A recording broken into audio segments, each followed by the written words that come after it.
episode 8 of the Rebel Entrepreneur Coaching Series. How do you generate new business? Where does it come from?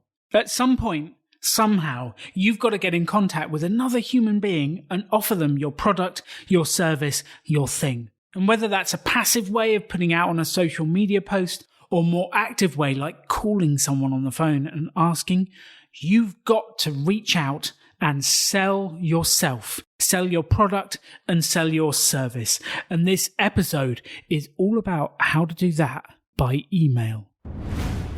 The extraordinary belongs to those that create it. Rebelling against business plans and debt, rebelling against what society expects of us to build cool businesses, make money, have fun and do good. Let's create something extraordinary together. Welcome to the Rebel Entrepreneur. So welcome to the Rebel Entrepreneur podcast. I'm very excited about this episode because it comes up time and time again. How do you reach out to people you've never met before, get them interested in your business, get them excited, and create a sales opportunity out of nothing? As you've been listening, we've been working with Christina for a while now on different aspects of her business. And Christina, welcome back to the show. Hi, Alan. Thank you for having me back. It's great to talk with you. Yeah, a stable part of the show now. And I love talking to you every 2 weeks as we do this. But that's actually your goal at the moment, isn't it, Christina? The goal is to find a client via cold email. And that's one of the things you wanted to feel confident. Yes. I mean, we've been working through kind of this overall plan. You know, we've got some emails, I've been doing some sending them out and follow-up calls, but I want to really make that successful. And my goal before quitting my full-time job and going all in on my business is to get a client from outside of my, referral and repeat business realm, because it would really make me feel confident that I can go out and get more clients whenever I need to. I think that is a fantastic goal and is one we absolutely should work towards. And by luck, Eric reached out to me. We did a podcast together. Eric runs a business called Transform Your Copy. Welcome to the show, Eric. Thank you so much. I'm very excited to be here. And I really enjoyed recording the first episode with you, Eric, which was about the art of reaching out by cold email, getting a contact, getting in touch, getting the first conversations, and seeing where it goes. And the audience will have already listened to that show. And what I really love to do with people is it's great having an expert on telling you how to do it. But where things really get hard is when you're actually trying to apply these tips. And that's what I want to do with you today, Eric. That's what Christina needs. That's where we're going to head. And the proof of the pudding is, can we actually get Christina a sale by Christmas? That's my goal, to help her with that as well. So that's the plan. Are you up for it, Eric? I am so up for that. Yes. Said in a very laid-back American accent. I love that. So where's the best place to start, Eric? Where should we go? So let's talk about who we'll be reaching out to, or who you'll be reaching out to, Christina. Everything starts with the list. Okay, so maybe walk me through if you have a process yet or you have a list built. Yes, so I have 2 iterations of the list. The initial list was primarily beverage companies. Obviously, I do a lot of beverage photography and content. Our first list was primarily beverage companies, like just going for a CEO or director of marketing if I could find them. Through kind of some referrals I've gotten recently, I realized that it seems like it's marketing that's definitely kind of hiring and looking for what I do. So the second list I've been building out is marketing companies that focus on food and beverage, in-house marketing at the larger beverage companies, and glassware companies as well. So that's kind of what I've been working on and focusing on director of marketing. Now, some of the bigger companies or even the specialized marketing companies have a lot of people that just handle different accounts. So I've also been like, okay, I can reach out to multiple ones, or if one says, please never email me again, then I'll just find someone else at that company. So that's kind of what I've been doing. Googling, using LinkedIn, being really stalkery online. Great. The sign of a good marketeer, being a bit stalkery. Yeah. Yeah, some people ask me like, "How did you get my email address?" And I'm like, "Well, I'm a marketer. That's all you need to know." Yeah. Yeah. So, of these two lists, which one do you think has people on it that are closer to the sale? The one that's Meaning, primarily marketing folks. okay, so the second list. Yeah. Okay, cool. And how much information? Let's just talk about some of the people on the list. So, how many people are on the list? Let's start there. I have 25. 25, perfect. And what kind of information have you gathered about these 25? So I have the company they work for.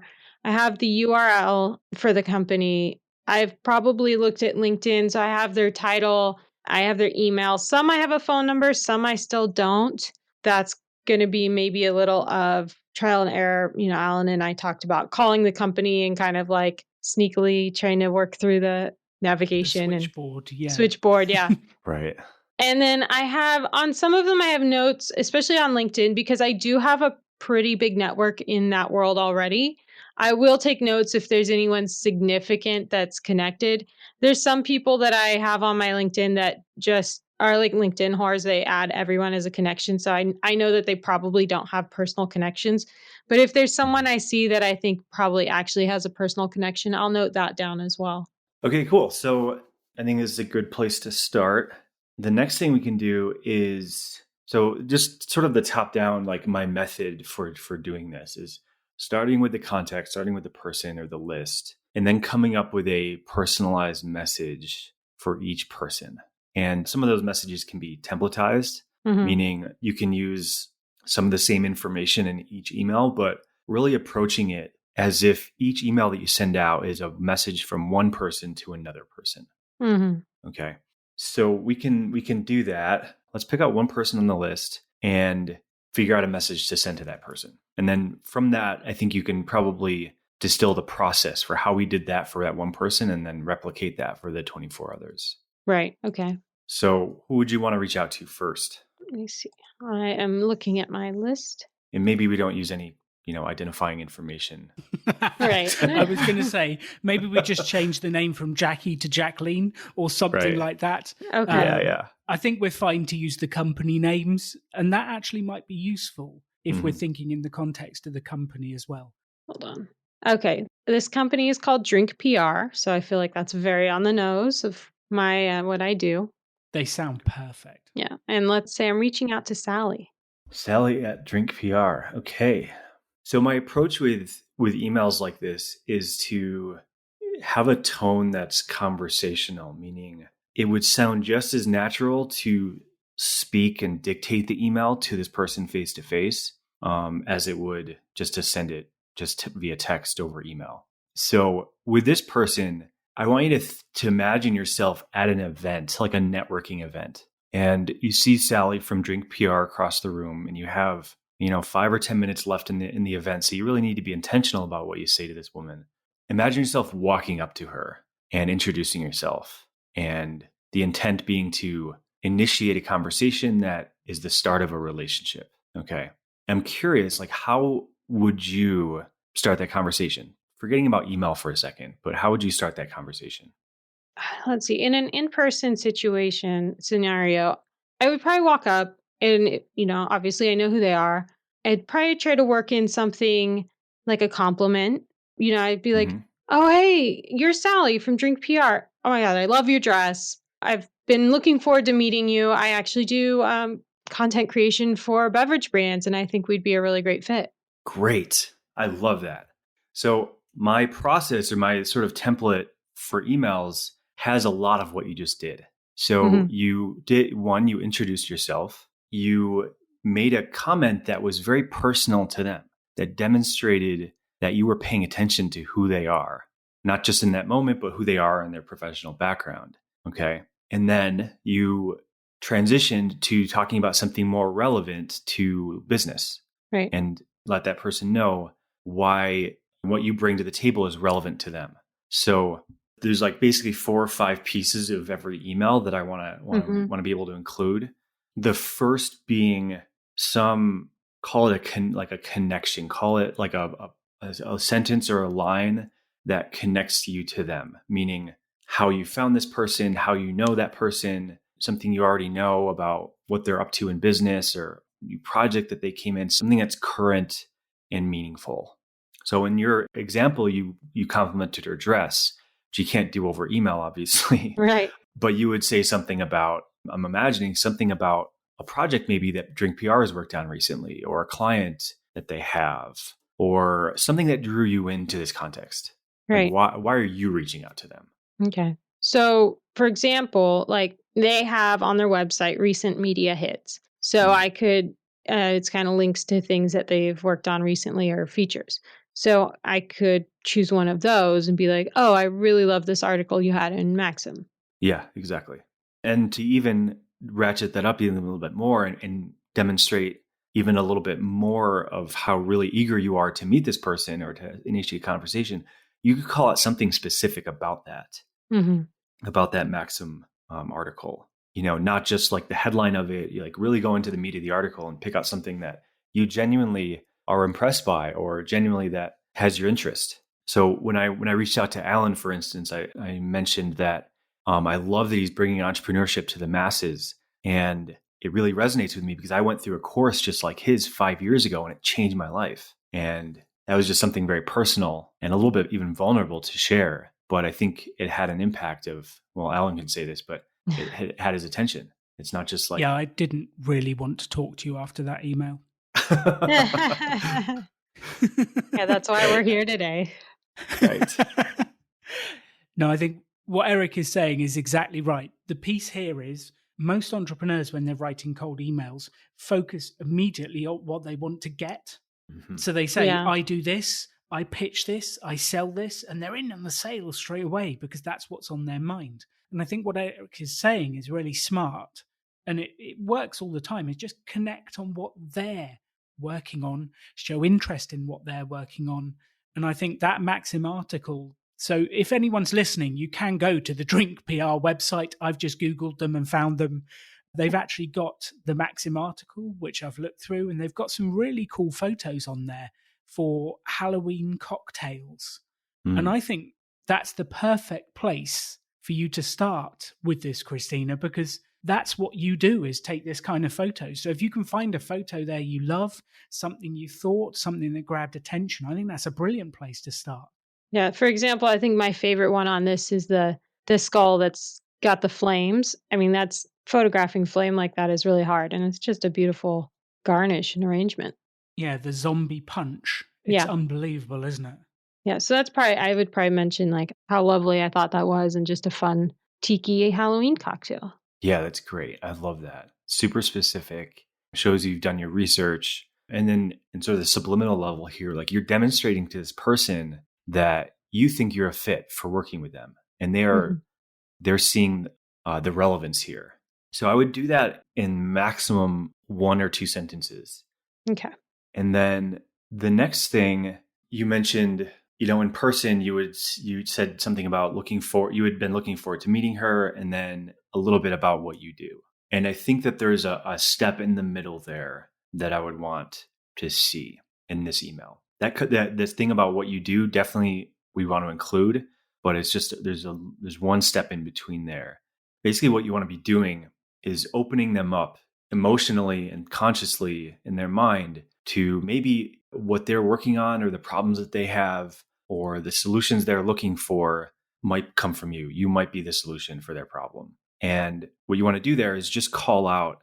Let me try and figure out a really good way to describe it. How I do it is I ask a question. I say, I wonder if there's a way I can help you reach more people. And this is basically for my business, but for yours, it could be something different. Like, let's talk about that. What's the problem that you solve for your clients?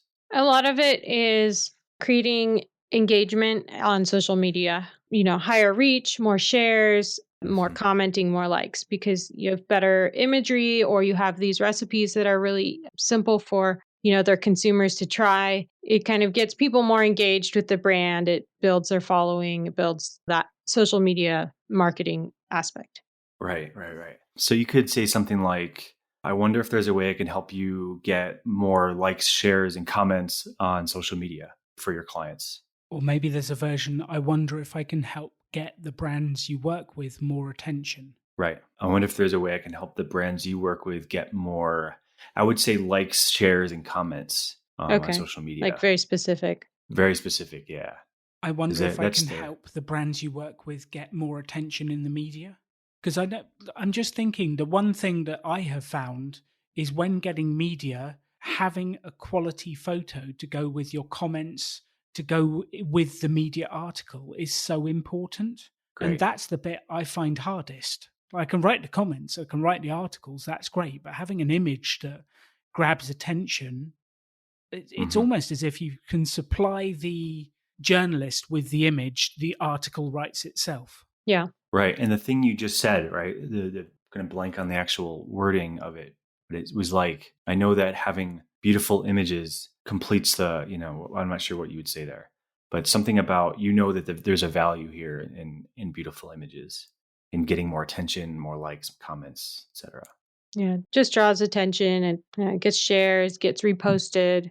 Yeah. So I would write that. So after that question, I wonder if there's a way I can blank. You'd write in another sentence, I know that beautiful images, and then fill in that sentence. Okay. So ask them the question and then follow up with the statement almost. Yeah. It's like a value statement. Like, I know that. Yeah. I know that this does help that thing I just asked you about. Exactly. Okay. So the next part is where we left off. So when you started to mention what you do and how you can help this person, that's where I would bring this in. So again, it's one sentence where you say, I am a blank and I help blank companies like yours. Okay. I'm a blank and I help blank companies like yours with blank or by blank. And this is kind of like your value proposition to them. Right. So I am a content creator and I help beverage companies like yours. Or should I be saying like marketing, or because I kind of have a niche, obviously, Mhm. with the beverage world. And obviously I'm seeking out companies that are already handling those type of accounts. Right. So I would just say however you would call drink PR, but that's beverage marketing company or a beverage PR company. Mhm. I help beverage PR companies with beautiful photos for their clients. Because I think the challenge with this one is you're selling to a company that's selling to a company. So you've actually got two people you're trying to give benefits to. So it's something along the lines of, I help PR agencies like yours create fabulous images for their customers that get them likes, comments, social media, and PR attention. Because the benefit's for two people, isn't it? The benefit is for the PR agency, and the only reason they're making money is because the benefit passes on to the company they're doing the PR for. Right. And you could also say here, you have a background, you have a X-year background in the space, which I think adds a lot of credibility. Yeah. Does it count if you've drunk a lot of cocktails? I mean, you're a qualified consumer, I guess. Yeah. But yeah, I do understand the inside and out of that industry, both the consumer and the industry itself. Right. And rather than having to say that I know the ins and outs of the industry, you can just say, I have X years experience in the space, and that says it for you in a really just proof-oriented way. And then after that, you want to have just a URL where they can find either your work or more information about you. Say, if you'd like, you can check out my work here. Okay. Because you sent me to your About Me page, Eric, and that's what connected with me. It was about you, about your story, about what was happening, and it gave me enough to go, okay, Eric understands what I'm trying to do, Eric understands the business, and that gave me enough to connect. You were using a page on your website, Christina, that was your actual catalogue of work, wasn't it? Yes, because I have a couple portfolios on there. So I was using specifically the food and beverage portfolio page. So have you seen that one, Eric? Yeah, I think that'd be great. Okay. And then what comes after that is just an invitation to connect. And what you're not doing is I like to use a dating analogy here. You're not asking this person to marry you. You're just asking them to get a cup of coffee, essentially. So I've used, hey, I don't say, hey, I say, should we connect? Or would you like to connect in the next week or two? Something like that. Okay. I really love that soft approach as well. Because one of the things we learned at Pop-Up Business School, Eric, we sell 2-week-long courses. And we would be inviting people to our page to find out about us. And if you extended the dating analogy, we're inviting people on a 2-week-long holiday as their first step in knowing us. And that's a little bit intimidating. It's like, yeah, come spend 2 weeks with us. It'll be great. And I think people were a little bit scared to start with. So we had to find an easier way to bring them in by showing them some of our content, having a podcast, getting them connected with us before we invite them on the 2-week-long holiday. But I think that's standard entrepreneurial thing is you want to go straight in with the big close immediately. Like do this big thing. And I understand the desire to do that, but it's so much of an easier question to say yes to is, would you like to connect? Yeah. And when you say connect, you're just kind of saying like, hey, email me back, or would you ever do, oh, here's a link to like, say my LinkedIn, like you can message me there too, or, reach out there as well. Or are you just kind of leaving it to the email? I'm just leaving it to the email. All I say is, should we connect? Because they'll know what to do. If they want to connect, they know to hit reply. And you don't want to add extra steps, because if you send them to LinkedIn, they might log into LinkedIn and then get distracted by messages, distracted by other stuff, not reply. And then 10 minutes later, they're thinking, why did I come to LinkedIn? Exactly. So I would avoid that at all costs. We just want a very simple hit reply and say yes. And then Eric made it really easy for me to connect with him afterwards. Is once I'd replied and said yes, he said, cool, there's 3 ways. You can use my Calendly to book an appointment, choose one of these days, or just tell me when we can meet. And that made it really easy for me to do that. But he didn't bog me down with any of that stuff at the start. He almost just wanted a 1-word reply, yes. And then we can go from there, which I love. It's about making it as easy as possible for people to engage with you. Exactly. Yeah, I'm the person that would go to, say Facebook and be like, wait, why am I here? So I get that. I mean, I walk across the room and I can't remember why. So I'm like, oh.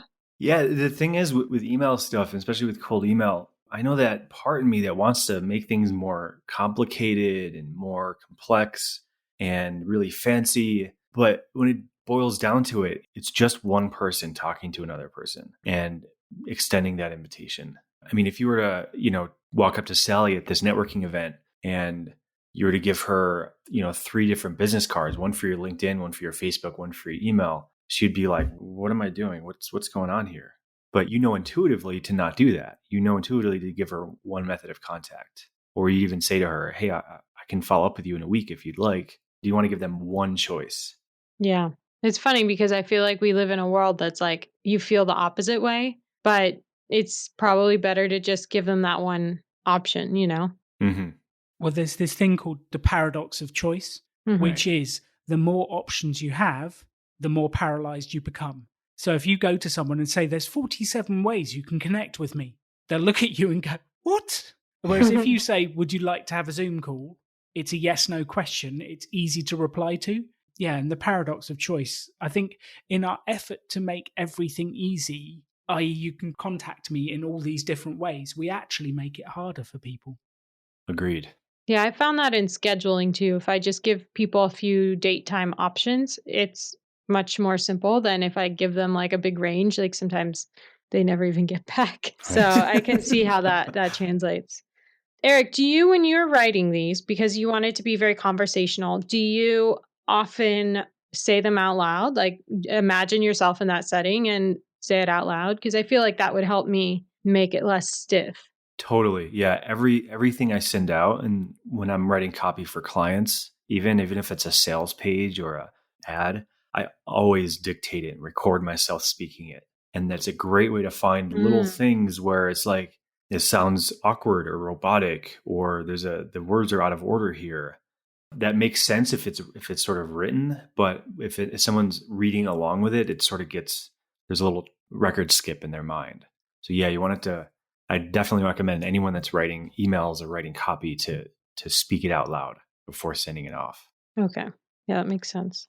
All right. So then you just, should we connect, or would you like to connect in the next week or so? And then you sign off? Yep. Cheers, or however you like to sign off. That's very British, Eric. Cheers. Cheers is a very popular sign off in the beverage world because everyone thinks they're being cute. I love it. Cheers. Yeah. Yeah, I always feel awkward with sign-offs because like it can either sound robotic, like if someone says, kindest regards, it sounds Yeah. robotic to me. Or someone says sincerely, that sounds robotic. It sounds like you're typing something on a typewriter or something. Cheers just feels, a balance of informal, but still, hey, I'm signing off now. I agree. Yeah. It's very hard to find that weird balance. So, Christina, we've got a list of people. We've Yes. got a draft email. Yes. Are you up for it? Yes. It's going to be interesting. It's going to be very interesting. It is. I have some writing ahead of me. So then the next phase of this is now that you've done one, is now to do the next 24. And how I like to do that, I can share with you, is to not try and eat the whole elephant right at once, to not wait till all 24 or 25 are written and then send them out in bulk. I would do, one or two a day, depending on how much time you have and whatnot. I generally like to carve out 60 to 90 minutes of my mornings for this stuff. It's a routine now. It's almost like a ritual, and it keeps leads coming in, keeps my calendar somewhat full. I don't like to have a lot of calls every week, but I find that this is really the perfect pace. Because the thing is that you said at the beginning, like you want to be going outside your network and referral group so that you can bring in business kind of like on autopilot or on demand. Referrals and networking is great, especially when you're starting out, but I think you're seeing this where there's limitations to it. And to keep bringing new leads in and new prospects in and to grow your business and to narrow down your niche, it really needs to be a consistent process of finding people that you want to work with and contacting them just week to week to week, every week. Great. And then Alan and I have talked about doing kind of this series of emails, and like it might take more than one to get a response or get attention. Are you doing a similar format each subsequent email, and you're just maybe changing things up? Would you go back to the wall and say, "Oh, I saw this other project that you just recently had. That's really cool," or "I love what you did with this brand for Christmas." Would you kind of just switch that up, same format more or less, or? Yeah, well, I wouldn't do the same format. Okay. So what I would do is I have a system where if they don't reply after the first message, I'll send a follow-up, I think 7 days later. And then if they don't reply to that, I send a third follow-up 7 days after that. And then if they don't reply to that, I try to add them on LinkedIn and then just file them away and basically just restart the process after 60 or 90 days. I think it's 60. But the follow-ups are in a different format because you want to have something new there. But yeah, I would definitely have a follow-up system because you don't want to assume that people even read the first email. Right. Right. So most of the time, people aren't going to even read it or pay attention to it if they don't know who you are. So I've gotten more replies off the second and third email generally than maybe the first one. Right. Okay. Yeah, because so sometimes I feel like I'm being very repetitive, like the way my emails are set up right now, and you've seen them, it's very kind of repetitive. Like I feel like I'm just saying the same thing 5 different ways, Right. Yeah, you want to try to avoid that if possible, because what you don't want to do is have people start to tune you out. Mm-hmm. It's okay if they're a no or they file it away in their mind as like, I'm not ready for this yet. But what we'd want to avoid is to have them start to categorize you as like you're going to be sending them the same thing, once a week forever, because then they'll just tune you out. Yeah, block me. Right. So I can share some suggestions on the first one on these follow-ups if you're interested. Yeah, I'd love it. Okay. So on the first follow-up, I try to include something a little bit more about a project I've worked on or a win that I've helped a client generate. And it's really like a mini, I hate to use the word case study here because it's not a typical case study at all, but it's like a mini case study where I'm demonstrating, hey, I worked for this company. They had this problem and we solved it by doing this. And then I ask them I do another soft invitation to connect after that. Would you like to connect to talk about XYZ? So one of my follow-ups is, hey, I forgot to mention this one thing in my previous email. I just finished building a funnel for past client, and I named the client that helps him sell courses in a high-ticket membership. We focused on raising each customer's lifetime value through upselling and cross-selling and post-purchase email sequences. And you can see the funnel here at this website. And for you, it could be, attaching some of the photos actually that you've taken or some of the campaigns you've worked on. Okay. And then the third one, the second follow-up, the third email in the sequence, I try to just be a little bit more direct, knowing that this is going to be the last time I reach out to them in a direct way for a couple of months. For me, what I'm asking them is I want to find out if they have a need for someone like me in their near future. So I would recommend the same for you. Are you planning? I'm not sure what you would ask your clients, but I ask my clients or my prospects something like, are you planning a launch or a promotion soon? If you need a copywriter, I'd love to talk. Okay. I feel like that question directly translates to Christina. Are you Right. planning a launch or directly translates? Yeah, Right. a lot of times it is product launches or pushes or, just kind of, I mean, some of it's day to day, but some people, end up hiring me to do those big shoots for the launch Mhm. or for new promotions. Great. So you can just take that. Yeah.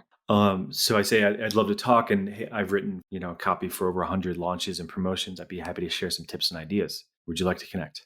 Okay. So kind So you of can say, even, you're not even like trying to sell them something at that point. You're just kind of offering like, let's have a conversation. Like maybe you'll get something out of it either way. exactly. It's the focus on giving. And that's what I really like about Eric's process is, here, I've got some ideas, I've got some value. Let me help you. And that makes it really easy to say, yes, get on the phone. Mm-hmm. Yeah. I'm not still in the dating world, but if I was and I was asking, a woman out on a date, I wouldn't say, hey, do you want to come over for Thanksgiving and meet my parents first? I would try to come up with something fun to do. Like, hey, would you want to go rock climbing or something? Yeah. Something that has like some attraction value for them, something that they'd actually want to do. And that's also a low commitment, like, Right. because if someone goes, oh, meet my peer, you're like, okay, what's going on here? Like, this is moving. This is atypical. I'm not ready for this. Right. So I guess it's that in between of like, let me add value. Let me demonstrate firsthand how I can add value. And also, you're not going to have to get a divorce lawyer. Right. Yeah. Or a restraining order or anything like that. Yeah. Yeah. I mean, you're demonstrating that you actually you are interested in helping them succeed regardless. Before they've ever signed a check or sent you money, you are interested in their success. And this is a way to demonstrate that. I have trouble remembering that. I'm such a cynic. Because I actually am interested in their success because I think that if one person is successful, everyone associated with it will. And it makes me really happy when I see the things I've created out there in the world and doing well for the brand. But I also go like, oh, well, I'm such a cynic. So I go, well, they just think I want their money or whatever, which it's not. I want everything I create to do well and help build. But yeah, and those are the dumb mind games that I need to turn off sometimes. I think it's really common for people to have that sort of filter.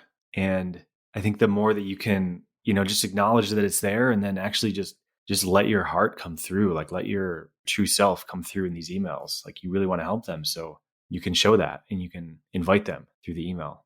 Absolutely. And people can feel intention. You can feel it through the call, through the email. You just know when there's someone genuine versus someone just trying to sell you stuff. And it comes from your energy. And I think that's the X factor in sales, is it's your approach, your energy, your intention that sits behind these messages that people can feel. And I feel it when I get messages through selling me versus messages getting through that say, can we connect? And I've got ideas, and you can feel it. And you still know there's a sale at the end, but you genuinely believe that the person isn't selling you. They're interested in connecting with you and finding out more. And then if it's right, they'll sell you. If it's not, they'll leave you. So I truly believe you can feel intention. Yeah, I definitely agree with that. For example, there is one entrepreneur or guy that sells courses. He's fairly well known, but I actually, every one of his emails that I get, I keep and I read. And I mean, at the end of the day, he's always asking for the sale at the end of the email, but they're so personal. I just like his personality. It's really fun. I really enjoy reading his emails, even if I'm not going to buy whatever it is that day, which I have bought one of his courses. So it's not like it hasn't worked. But I just read every one of them because there's something about his voice and the personality and the vibrance of his emails. Like they seem so authentic that I really enjoy reading them. Mm-hmm. Who is the person? Ramit Sethi. Oh, yeah. Yeah. his book was he was very famous, but his book was a big reason that, drove me to get out of debt and understand all that stuff. And then obviously subscribed and et cetera, et cetera. But I do really like his voice when he's writing. So I guess that's a good example of like how that can come through in an email. Totally. Yeah. Oh, So it sounds like we have a plan. yes. Is there anything else you need from Eric or I to help with this, Christina? No, I don't think so. I think I have a lot to work with, and I really like the structure, and I think that it's going to definitely change what I've been doing to think about making it more conversational and to read it out loud and record it or listen to it back, because I have felt like when I do this, my emails or when I'm reaching out, it's different when you're in person. It's very easy to be personable, but when you're on the internet or it's very anonymous, it's hard to like feel like you're striking up a natural conversation. But especially with, COVID happening in the world, we have to connect online now, 100% almost. So I think that that's really, really key for me. Absolutely. Well, it's key for all of us. This is going to be, there's a bit of a new world for a moment, connecting with people online, and you've got to start these conversations somehow. Eric, any closing thoughts or messages for Christina? I want to say I wish you the best. I'm super excited for you. And I remember when I was in your position and working a job full time and trying to build a business on the side, and this threshold of, do I leave the full-time job or not? And I think from what I've heard, you're doing it in a really, really good and thoughtful and high integrity kind of way. I'm excited to see what you build. Thank you. And it's always great to hear from, someone that's been in the same shoes and is succeeding. It's inspiring. Mm-hmm. Thank you.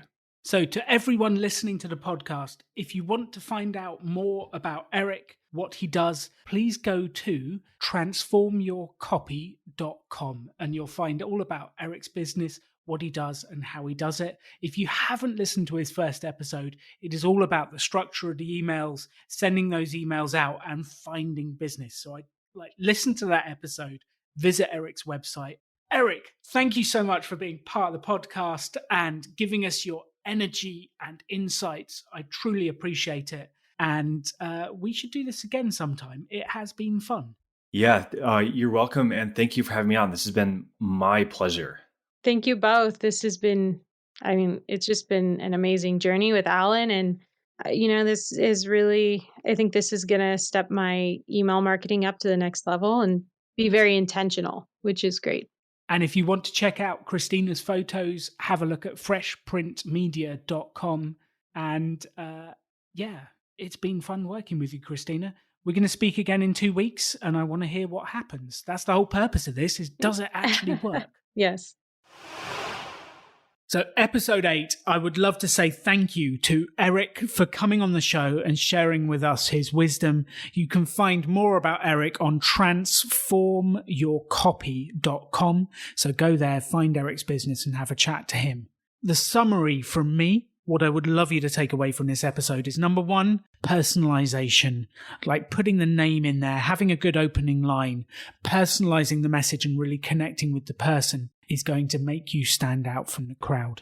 Number 2, it's the understanding. It's about how you understand the person. The opposite of this is the people who write to me about the podcast and say, can I come on your show and talk about where you can find money to start a business? Can I come on your show, Alan, and talk about venture capital? What do you think my instant thing is? My instant thing is, you've never listened to this, and I delete the email and I never talk to them. Show you understand the person you're writing to. Show you understand their business by writing something in there that shows your understanding of them.